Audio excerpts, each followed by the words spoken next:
going to factor trinomials. So if we're going to FOIL x plus 2 times x plus 3, doing our first outside inside last, we would see that x plus 2 times x plus 3 turns out to be x squared plus 5x plus 6. So these are equivalent expressions. They're equal to each other. But x squared plus 5x plus 6 is the sum of three terms, the x squared, the 5x, and the 6, while x plus 2 times x plus 3 is the product of two factors, x plus 2 and x plus 3. So we say x plus 2, x plus 3 is the factored form of x squared plus 5x plus 6. It's the factored form because we've got two things separated by multiplication rather than three things separated by addition. In general, the factored form of x squared plus bx plus c will be x plus some number times x plus some number.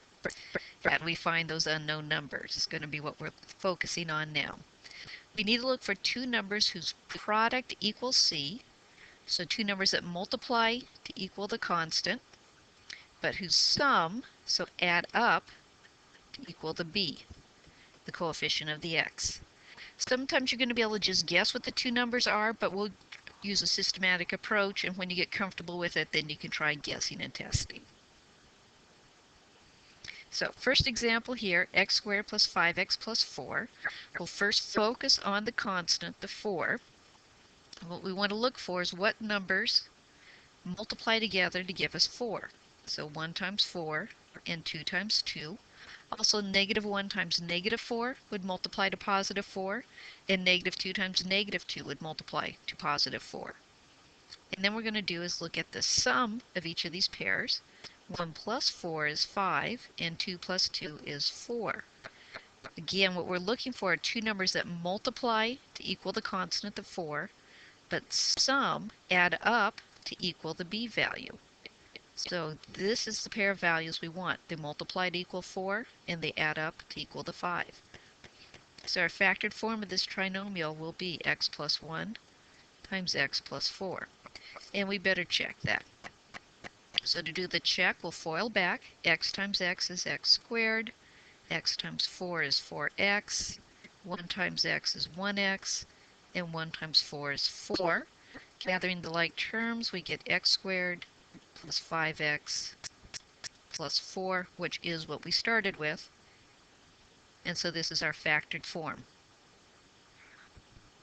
For our next example, x squared plus 9x plus 18. Again, we want two numbers that multiply to equal 18, but add together to equal 9. So 18 could be 1 times 18. 18 could be 2 times 9. 18 could be 3 times 6. Then 6 times 3, 9 times 2. Notice I tried to go in a nice systematic order so I don't overlook factors. And then also the negatives. Negative 1 times negative 18 multiply to 18. Negative 2 times negative 9 multiply to positive 18. And negative 3 times negative 6 would also multiply to negative 18. Looking at the sums of these pairs, 1 plus 18 is much too big, 19. We want a 9. 2 plus 9 gets us closer, 11. But it's a 3 times 6 that multiply to 18 and add up to 9. So these are what we need to get our factored form. X plus 3 times x plus 6. And again, to check, we FOIL out. We'll get x squared plus 6x plus 3x plus 18. Gathering like terms, x squared plus 9x plus 18. And we have the correct factorization here because it multiplies to equal what we started with. There's a little bit of a trick to this third example here, and that's because there is a greatest common factor we can take out. We always want to take a greatest common factor out first. It'll make a difficult problem much simpler to work with. And also this technique we've been using only works if our coefficient on the x squared is just a 1. So it only works for a plain x squared plus bx plus c. If we have a 2x squared plus bx plus c, that gets a little more complicated. So we want to first factor out that 2. And then we're working with a simpler problem, x squared plus 3x plus 4. Now we need two numbers that multiply to 4, Whoops, I made a mistake there, didn't I? 2 times 2 is 4. So we have x squared plus 3x plus 2 to factor. The only factors of 2 are 1 and 2, or negative 1, negative 2, and they do add up to 3. So we've got our factors. Don't forget to bring along that greatest common factor we factored out. So bring along the 2, and then the x squared plus 3x plus 2 will factor to x plus 1 and x plus 2. So always check to see if they have a greatest common factor. Get that out first. It'll make a difficult problem much simpler. There are trinomials that are prime and cannot be factored, and so one way to find those is simply making a list of all the possible factors and seeing that there isn't anything that will multiply, say, to 6 and add up to 3. So taking the 6, factors of 6 are 1 times 6 and 2 times 3. Also, the negative 1 times negative 6 would multiply to positive 6, and negative 2 times negative 3 multiplied to the positive 6.